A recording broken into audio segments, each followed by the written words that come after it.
И още на тема образование. Да бъдем приятели. Това е името на проекта, част от който стана основно училище Любен Каравелов.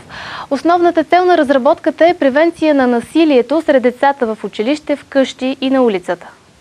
Проектът е насочен към ученици до 12 клас. Проектът "Приятели срещу насилието" е проект, който се изпълнява от Европейския институт в София. Той е финансиран от държавния бюджет на Република България за 2009 година и неговата основна цел е да намали насилието в училищата.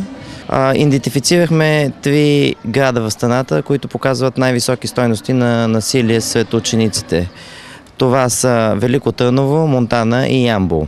В училище Любен Каравелов провеждаме с по-малките ученици тематични игри, в които те чрез такива игрови ситуации да